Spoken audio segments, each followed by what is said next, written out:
Olá, turminha do quinto ano, tudo bem com vocês? Eu espero que sim. Então vamos a mais uma aula de geografia, certo? Então, pessoal, como foi falado, como foi citado nas orientações da aula anterior, nós começamos a fazer análise sobre a região Nordeste, de uma forma introdutória, vendo alguns aspectos de uma forma bem geral mesmo sobre essa região. Então, esse conteúdo que nós vamos analisar hoje, os tópicos sobre a região Nordeste, estão presentes nas páginas 66 a 71 no livro de Geografia. Essa figura, pessoal, ela representa o mapa do Brasil, tá bom? Especificamente com relação às regiões, as quais o Brasil está dividido. O Brasil ele é dividido em 5 regiões, ok? Região Norte, região Centro-Oeste, região Sul, região Sudeste e região Nordeste, que é o foco do nosso estudo, ok? Lembrando, pessoal, que nós, na nossa localização, cidade de Juazeiro do Norte, estado do Ceará, nós estamos presente dessa região, da região Nordeste, ok? Então, a região Nordeste, ela foi a primeira a ser ocupada pelos portugueses, há aproximadamente 1.500 anos atrás e em vários anos posteriores, em vários anos aí à frente. Do que a gente está falando respectivamente, pessoal? Quando os europeus, chegam ao Brasil, mas principalmente os portugueses, no seu momento de chegada aqui às terras brasileiras, a primeira região que eles encontram, a primeira área que eles vão habitar é a região Nordeste, devido ser uma área litorânea. O que seria uma área litorânea? Seria uma área que está próxima das águas dos oceanos, ok? Por que isso facilitou tanto? Porque, como nós sabemos, os portugueses eles chegam ao Brasil em qual meio de transporte? Nos navios, não é verdade? E os navios, eles fazem o seu trajeto através das águas. Então, por isso que foi a região onde eles atracaram seus navios e foi uma das regiões onde eles começaram a habitar, ok? Então, a região Nordeste, ela foi de um alto valor econômico para os portugueses, para a Europa de uma forma geral, mas principalmente para os portugueses, já que foram esses povos europeus que iniciaram essa chegada no Brasil. Então, quando a gente fala que rendeu um alto valor econômico, nós estamos falando que rendeu um grande dinheiro, que rendeu um grande valor financeiro, aos cofres portugueses. Essa região rendeu, assim, esses valores mais altos até o final do século XVIII. Vamos observar aí quais são os anos desse século, Ele inicia em 1701 e vai até o ano de 1800. Então, percebam, o finalzinho desse século, que é justamente o momento onde esse valor econômico ele vai dando uma diminuída na região Nordeste. Vai ocorrendo uma diminuição desse crescimento econômico dos portugueses através dessa região. Por quê? Uma grande fonte econômica foi a produção da cana-de-açúcar nessas terras. Então, quando acontece a queda da produção da cana-de-açúcar, por que ela acontece? Porque o valor econômico da cana-de-açúcar na Europa, ela caiu o seu valor. Então, quando isso acontece, os portugueses, os europeus que residiam no Brasil, eles vão perdendo o mercado para sua venda. E o que acontece? Então, a cana-de-açúcar vai parando de ter essa representação econômica tão valiosa para os portugueses. Até mesmo porque não era só o Brasil que produzia a cana-de-açúcar. Foi um dos grandes motivos por essa produção ter dado uma caída, uma diminuída. E, por consequência, esses valores econômicos vão passando a diminuir. Observem aí, pessoal, essa figura que representa, mais uma vez, a região Nordeste. Dessa vez, não as 5, mas só a região Nordeste, tá bom? Para a gente focar, analisarmos os estados presença nessa região e observarmos a sua proximidade com as águas do oceano, tá bom? Para a gente compreender porque exatamente ela é essa área litorânea. Por que que isso acontece? Porque ela é rodeada pelas águas de um oceano. Que oceano seria esse? O Oceano Atlântico. Observem aí, pessoal, na imagem, toda essa faixazinha azul, essa parte azul, ela justamente é a representação do Oceano Atlântico. Então, a gente consegue perceber a proximidade de vários estados da região Nordeste ligados diretamente com a água dos oceanos. Nós temos, por exemplo, o Ceará, o Rio Grande do Norte, Paraíba, Pernambuco, Alagoas, Sergipe e Bahia, certo? Ali diretamente ligado, ok?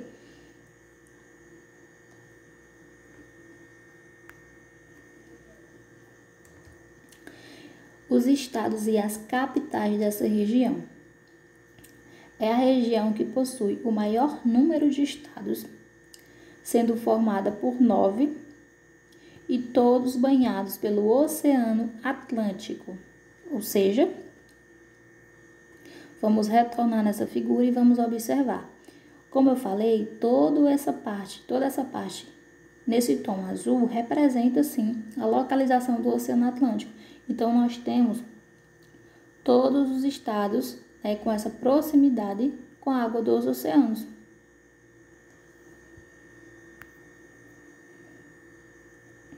Então, observem aí, pessoal, nessa figura que tem do lado, né, com relação aos estados e às capitais de toda a região Nordeste, né?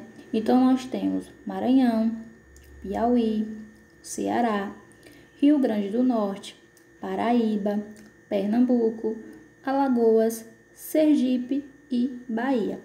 Vejam que na frente de cada um desses nomes tem duas letrinhas, né, dentro desses parênteses. E o que seriam isso? O que seriam essas duas letras? Elas representam as siglas desses estados, certo? O que seria a sigla? Quando você vê a siglazinha, o M maiúsculo e o A, referente a uma localização, referente ao país Brasil, sabemos que essa sigla representa o nome Maranhão, que por consequência é um estado da região Nordeste, ok? Depois dessas siglas, que estão à frente de todos os nomes dos estados, nós temos os nomes das capitais, ou seja, cada estado tem a sua capital. Vamos localizar então o estado que nós vivemos, certo? O estado Ceará. Qual é a sua sigla? O C e o E. E qual é a nossa capital? Isso mesmo, Fortaleza. Compreendido?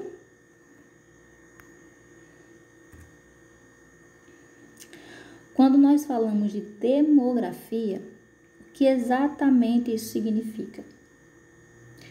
A demografia, pessoal, ela é a área da ciência que se preocupa em estudar as dinâmicas e os processos populacionais de um determinado país.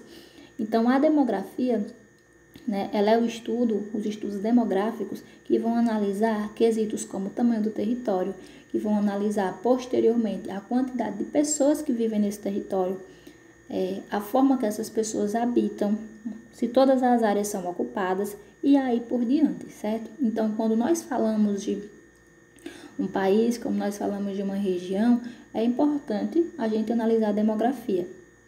Então, dentro dessa análise da demografia, né, enquanto uma ciência, nós temos 3 tópicos importantes, qual ela mais se destaca. A densidade demográfica, que é a taxa que mede o número de pessoas em um determinado espaço, geralmente medida em habitantes por quilômetro quadrado. Então, como é que acontece? A densidade demográfica, pessoal, é uma análise que a gente vai fazer da quantidade total de pessoas que vivem em um país, em uma cidade, em um estado. E vamos analisar também o tamanho do território. E aí, o que a gente faz?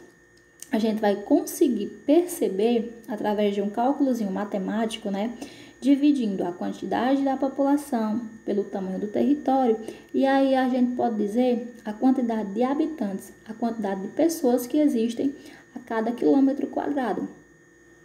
Nossa, professora, e para que tudo isso? Para a gente analisar se essa área está sendo povoada. Porque não importa, que, por exemplo, a região Nordeste tem uma grande quantidade de pessoas. Professora, quer dizer que todas as áreas são ocupadas? É justamente isso que a densidade demográfica representa. Para a gente compreender, quando fazemos essa divisão pela quantidade de pessoas e a quantidade de quilômetros, a gente consegue analisar se cada parte está sendo ocupada, se cada parte está sendo habitada, certo? Então, com relação ao tamanho do território da região Nordeste, sabemos que ela é uma das regiões com maior índice, né, com tamanho de território. Então, ela representa 1 milhão de quilômetros quadrados, certo?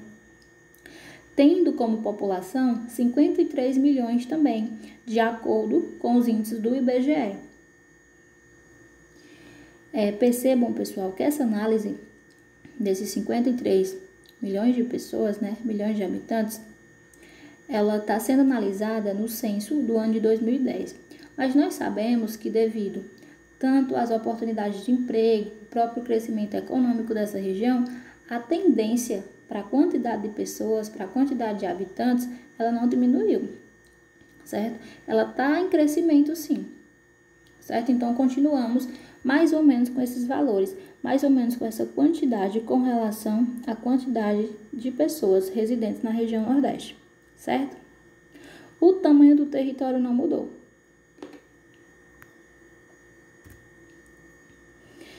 Observem aí, pessoal, nessa figura, mais uma vez, né, a representação dos estados e das capitais da região Nordeste. Vamos fazer 2 destaques importantes, né? Localizem aí o estado da Bahia, certo? Tendo como capital, respectivamente, Salvador, para a gente analisar o quê? Pela figura, a gente já consegue perceber que é o quê? O estado com grande extensão territorial, ou seja, uma grande extensão de terra. O seu território é grande com relação aos demais estados. Então, a Bahia, pessoal, ela é o estado com maior número em população e em território. Tanto o território é grande, tanto o seu território é maior do que qualquer um dos estados da região Nordeste, como tem o maior índice, a maior quantidade de pessoas, ou seja, de habitantes. Já Sergipe, que fica aí bem próximo, fica do ladinho da Bahia, tendo como capital Aracaju, é o estado com menor número em população. E percebam aí, pessoal, que ele é um estado bem pequenininho, quando a gente compara ele com relação à Bahia, por exemplo. Certo? Os grupos étnicos. Quando nós falamos dos grupos étnicos, pessoal, o que a gente observa? A gente percebe logo o que? Assim de cara, as etnias. Quando a gente fala das etnias, a gente está falando de grupos de pessoas, né? Então, a miscigenação cultural e étnica dos povos indígenas, dos povos negros e dos brancos foi a base para a formação da população da região Nordeste. Quando a gente fala de miscigenação, pessoal, de uma forma mais simples, representa o quê? A mistura, né? A mistura cultural, a mistura dessas etnias, ou seja, 3 grupos de pessoas, cada um com uma forma cultural diferente, tanto com relação às alimentações, com relação à vestimenta, com relação à religião. E aí, quando esses 3 grupos de pessoas eles vão povoando uma área e os anos vão passando, a gente sabe que acontece uma mistura cultural. E é assim que é a região Nordeste, certo? Então, tendo uma forte influência, principalmente pelas origens europeias e com destaque maior para os portugueses, já que foram, os portugueses que adentram o território do Brasil, que povoam inicialmente a região Nordeste. Então, nós temos como destaque aí, 3 grupos de pessoas, 3 grupos étnicos com maior força né, nessa mistura do povo nordestino, ok?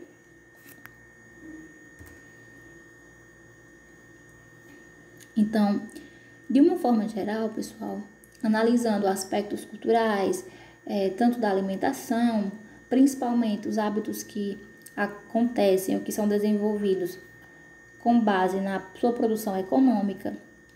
Então, é dito que na região Nordeste existem diferentes povos, né, com diferentes culturas, entre outros. Então, eu vou falar para vocês de alguns grupos, né, que se destacam com uma grandeza maior. O povo jangadeiro, né? O que seria um jangadeiro? É a pessoa que se dedica à pesca marítima. O que seria a pesca marítima? Quando essa pessoa pesca em alto mar, certo? Atividade que está diminuindo ao longo dos anos. Povos existentes no litoral do Ceará e Rio Grande do Norte, assim como outras partes do Nordeste, pessoal. Mas parte litorânea do Ceará e parte litorânea do Rio Grande do Norte tem uma maior concentração dos povos jangadeiros, ok? O transporte que é usado pelos jangadeiros, pessoal, é a jangada. É uma espécie de transporte marítimo, já que eles vão fazer a pesca, né, nessas águas dos mares, nas águas dos oceanos. Só para a gente centralizar, observem essa figura. Ela é a representação de uma jangada, que é esse meio de transporte utilizado pelos jangadeiros no trajeto entre as águas para fazer a pesca, né, para coletar esses produtos.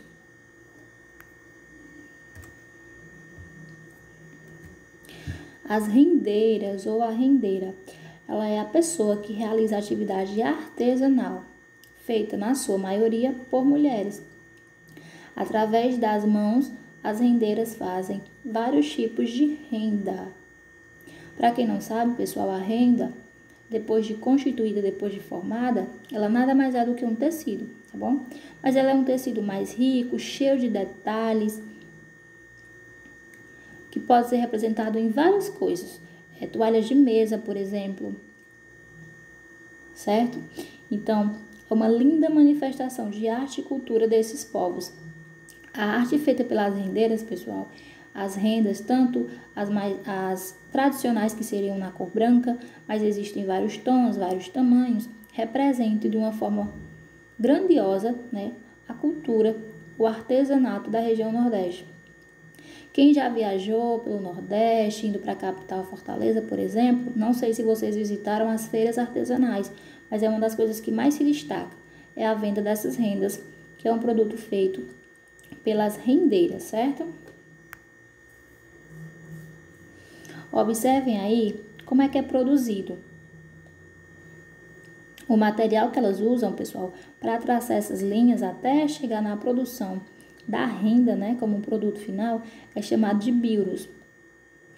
Isso, se a gente analisar, a cultura inicial, porque hoje o tempo vai passando, né, vão sendo criadas outras ferramentas, mas a prática, a essência mesmo dessa técnica, dessa forma de construção da renda, é através dos biros, certo? Observem aí a segunda figura, que já seria uma representação dessa renda quando já está pronta. Pronta para venda, pronta para comercialização. É a finalização do produto. Vejam aí a riqueza de detalhes, né, que as rendas possuem. O coletor de cocos. Essa pessoa, esse grupo de povos, recolhe o fruto do coqueiro, ou seja, o pé de coco, e faz também a limpeza dessa planta. Como é que acontece a limpeza de um coqueiro? Ele vai subir e vai recolher as folhas, os galhos que estiverem secos, fazendo uma limpeza, né? Assim como também eles vão tirando uma forma de palha, que é produzida pelo próprio coqueiro, lá no topo das árvores, próximo aos cocos, né? Que seriam os seus frutos. Então, eles vão só fazer essa limpa mesmo para facilitar tanto a visualização deles na retirada do fruto, quanto a própria produção. Então, eles são conhecidos também como coletor de cocos. Para subir no coqueiro, quando já está desenvolvido, o aparelho artesanal feito com a fibra da planta, né, é uma espécie de corda. Ou seja, Quando o coqueiro se autodesenvolve, né, sabemos que se tiver um tamanho razoável, eles conseguem pegar os cocos com as mãos, por exemplo, com escada, isso acontece. Mas o coletor de cocos mesmo, na sua origem, né, os coqueiros que ficam no litoral, eles se desenvolvem, eles são bem altos. Então, para subir até o topo dessa árvore, para poder fazer o recolhimento dos cocos enquanto fruto, eles próprios desenvolveram uma ferramenta produzida com a fibra da planta. Então, eles pegam a própria fibra do coqueiro e desenvolvem uma espécie de corda, né? Eles amarram no galho, né? Fincam os pés e aí eles vão subindo até chegar ao fruto e poder fazer essa coleta. Analisem aí nessas figuras, pessoal. Nessa primeira imagem fica mais claro, dá pra gente perceber, olha a forma como eles sobem. Então, eles estão usando justamente, né, esse material que é feito através da fibra do próprio coqueiro, ou seja, a fibra que é retirada dos galhos da folha para essa produção. Vejam aí que a corda ela é fincada no caule do coqueiro e eles vão puxando com a mão e depois vão subindo. Percebam que tem uma parte também que é fixada nos pés. Até chegarem no topo, até fazerem o recolhimento do coco e aí eles vão descendo, certo? Os povos conhecidos ou a pessoa conhecida como vaqueira ou vaqueiro é uma figura de forte presença no Nordeste. Eles trabalham montando os cavalos. Dentro da região Nordeste, pessoal, as áreas que mais se destacam tendo a presença desses povos são as áreas mais secas, são as áreas de sertão. Aqui no Cariri, por exemplo, em parte do Pernambuco, a presença do vaqueiro ela é constante, né? Com o passar do tempo vai sendo modificado, mas no início eram povos bem presentes mesmo, né, nos trabalhos e na cultura do Nordeste. Como é que acontece? Eles trabalham, né, juntamente com os cavalos, porque eles usam o cavalo como uma forma, como um meio de transporte. Então, eles fiscalizam as plantações, as pastagens e o gado. Eles observam as plantações montadas no seu cavalo, né, e observam também os animais. Eles também fazem o transporte do gado de uma área para outra. Por exemplo, vamos analisar aqui 2 estados, o estado do Ceará e o estado de Pernambuco. Imaginem que tem um grupo de vaqueiros e tem que fazer um transporte do gado até o estado de Pernambuco. Como é que os vaqueiros fazem isso? Vão montar nos seus cavalos e o gado vai fazendo o seu trajeto a pé até chegar ao seu destino, né? Dando pequenas paradas para alimentação, pequenas paradas para absorção da água por esses animais para que eles aguentem todo o trajeto. Então, tendo esse cuidado tanto com o gado quanto com o cavalo, já que é a sua forma de transporte, o seu meio de transporte.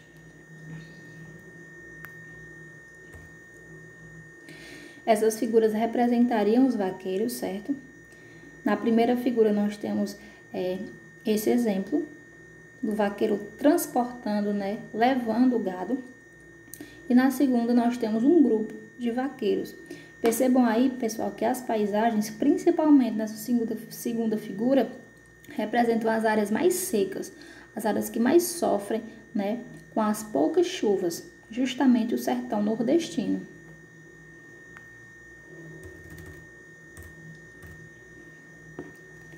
Os barranqueiros, eles transportam pessoas e mercadorias em seus barcos. Vivem nas margens do rio São Francisco, ou seja, vivem bem próximo das águas desses rios. Aliás, desse rio, do rio São Francisco. Também são chamados de barqueiros.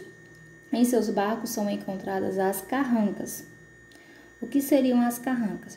Segundo a lenda, pessoal, tem um ser místico chamado Nego d'Água dentro do rio, assim como outras forças espíritas, né, que queria ou que tinha o desejo de virar essas embarcações. Então, quando eles estivessem fazendo o transporte tanto das pessoas quanto das mercadorias, aconteceria essa aparição e o barco poderia virar, eles poderiam perder a mercadoria.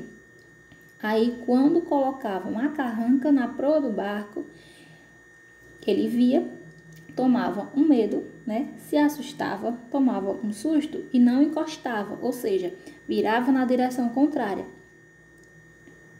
né?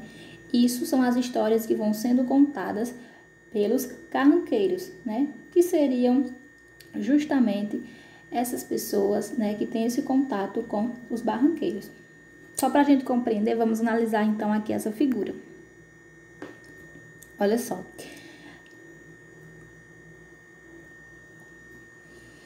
Só para a gente entender aí, pessoal, essa primeira figura, nós temos o traçado, né, nessa corzinha azul, de todo o território, de todo o espaço que é representado ou que tem o Rio São Francisco passando nas suas áreas. Observem aí que toda essa linhazinha azul representa o Rio São Francisco, sendo um rio de grande destaque, um rio bastante importante para a região Nordeste, principalmente no quesito dessa melhoria nos períodos de seca. Vejam aí na segunda figura também uma parte desse rio, numa fotografia de uma forma mais real. Então, esses povos, né, eles viviam nessas proximidades, próximos do rio. Por quê? Porque eles já fazem o seu transporte, né, já tem a sua forma de arrecadação econômica através dos seus barcos, transportando pessoas ou transportando mercadorias de uma área para outra. Quando nós falamos das carrancas, né, como eu citei o exemplo ali da lenda, como é que acontece? Essa primeira figura representaria os barcos, né, que são usados, e a carranca seria essa figura que é colocada na proa do barco. Observem aí qual é a sua localização. Justamente porque a lenda diz que ao ver esses seres místicos, né, esses seres sobrenaturais, esse ser vivendo na água, quando se depara com essa figura da carranca, ele não ataca o barco, não iria virar, certo? Então, é uma figura bem presente nos barcos desses povos e que representa um forte traço cultural para os barranqueiros.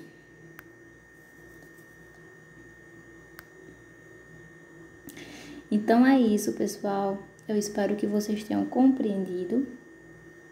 Não deixem de ler o conteúdo do livro. Não deixem de ver com atenção o vídeo, de reverem, de assistirem de novo, se for necessário, ok? Desculpem aí algumas repetições de palavras, tá bom? Então, até a próxima aula, pessoal. Um grande abraço. Beijinhos!